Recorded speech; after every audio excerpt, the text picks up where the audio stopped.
brilliant Oriental culture has been blooming for several thousand years.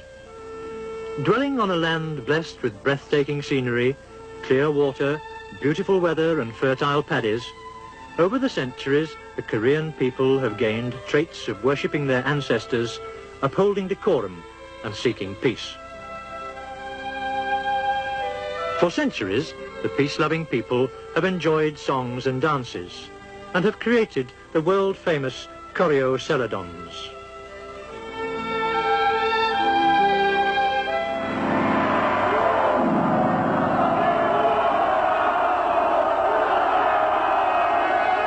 Though Korea has never invaded other countries, the neighbouring nations have time and again made attempts to dominate and conquer Korea, a country of tremendous strategic importance.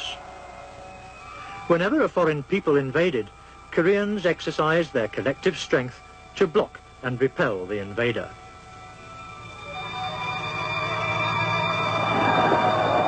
In the 7th century, the people, under the command of General Olchimondok, annihilated an invading 1 million army horde from the Sui dynasty in China, and the monk soldiers and troops won a victory over an invading Japanese fleet in the 16th century.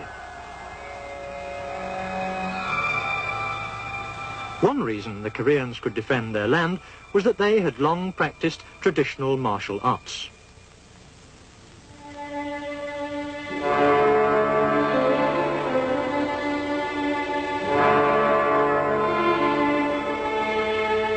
Murals in ancient tumuli and sculptures dating back to about 15 or 16 centuries ago attest to this fact.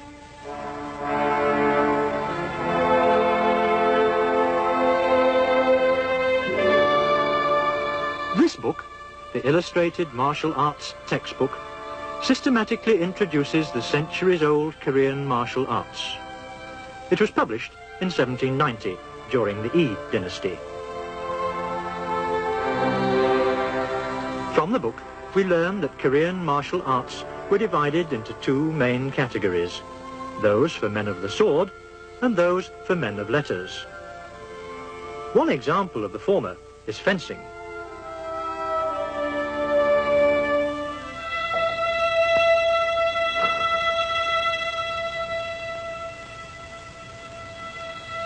Korean swordsmen observed three courtesies: allegiance to the king, filial piety to masters and parents, and fidelity among themselves. In fact, these three courtesies formed the backbone of the spirit of martial arts for the men of the sword.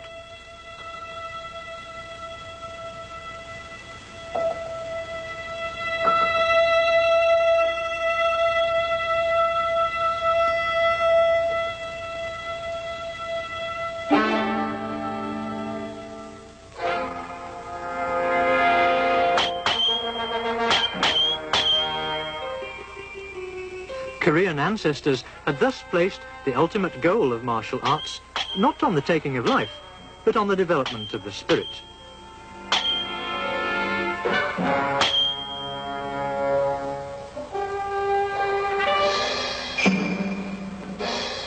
Korean fencing is divided into four categories, in accordance with the kinds of swords and their use. The method of brandishing two long swords, holding them upright, was popular during the more recent Yi dynasty. It is said to have been practiced mainly by the palace guards.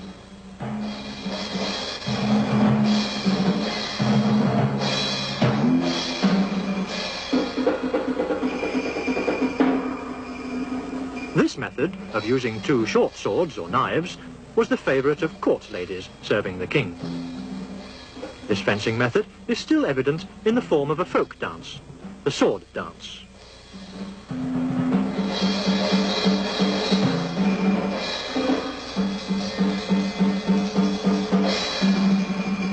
During the days of the Silla kingdom, which lasted from the 1st century BC to the 10th century AD, many parents let their sons tour around famous mountains and rivers in order to learn about nature and to discipline themselves. Many became hwarang, or young warriors, who helped unify the three kingdoms on the peninsula. This reverse-type fencing was perfected by hwarang. The straight type fencing is the oldest type of fencing in Korea, about 1,400 years old. It is indeed a splendid feat, almost a dance, a true art.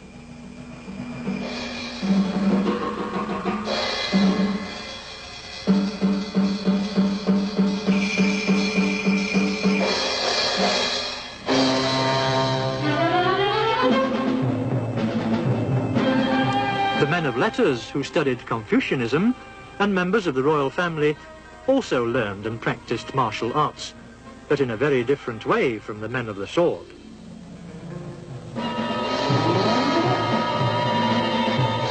What characterizes the arts for the men of letters is in the use of bare hands, which are equally effective as tools or weapons.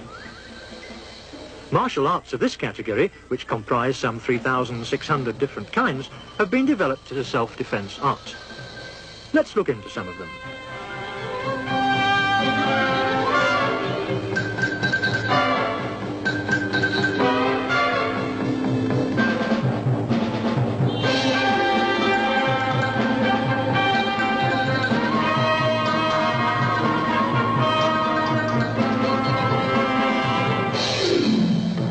This is joint twisting, in which the defender twists swiftly a joint of the challenger and presses down a vital part.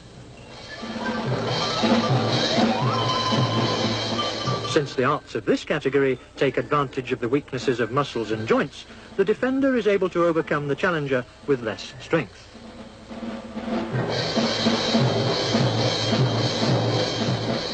This is a conversion technique, in which the defender, by rotating his body momentarily, drives his opponent to lose balance and fall.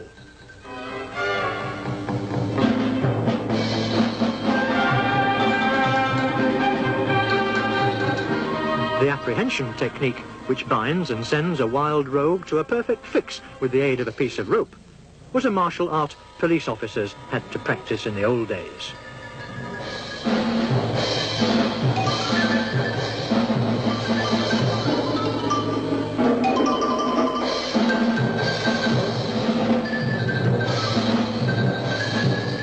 This is an art of suppressing two assailants without hurting them and escorting them away.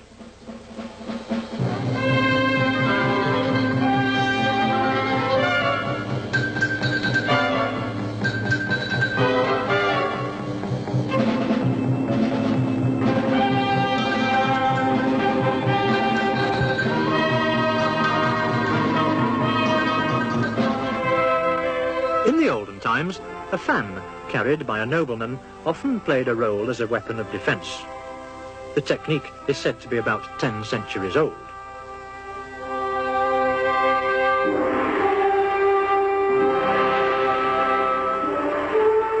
The cane technique, developed in the 7th century by monk Wonhyo, aims to apply a blow or hook and pull vital spots or weak joints of the body.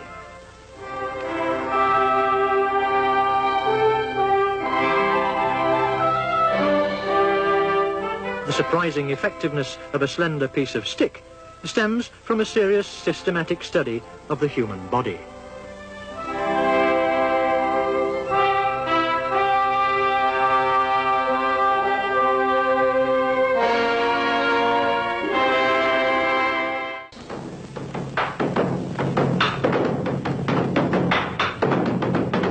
Another vein of Korean martial arts has been handed down through Buddhist monks.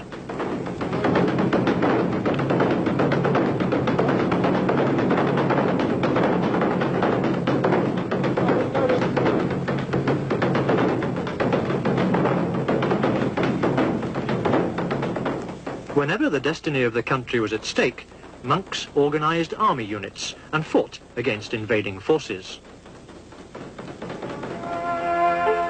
The heroic episodes of monks Seo San and Sa Myang-dang, who fought against the Japanese in the 16th century, are but part of many examples.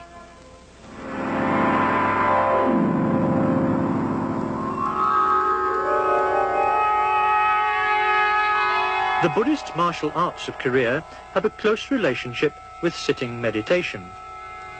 Because they must sit on the floor for a long time, monks did some physical exercises both before and after meditating. Such exercises are said to have become the basis for the Buddhist martial arts.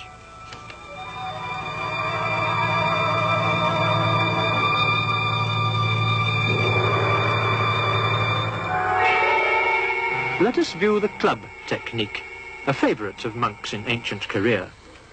The clubs used are divided into short, intermediate and long clubs.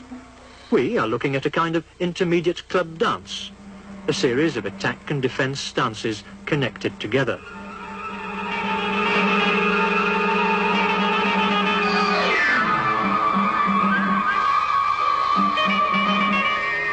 Old Korean paintings often took up Taoists carrying long sticks as a theme.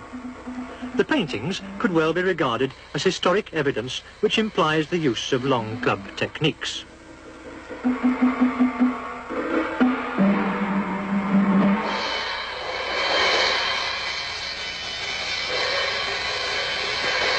A demonstration on the use of a short club which twists and turns, pierces and hits vital spots on the human body. Sagacious masters of yesterday could defend themselves by the use of a short club of only some 20 centimetres in length.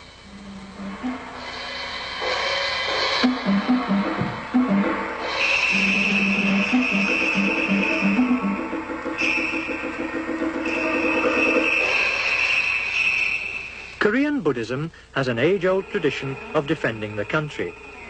Whenever the country lay in the midst of turmoil, Buddhists rose, following the teachings of Buddha, mercy on all living beings, and defending the country to save the distressed masses. The history of Korea's Buddhist struggle is a reflection of warm brotherhood and the spirit of territorial defence.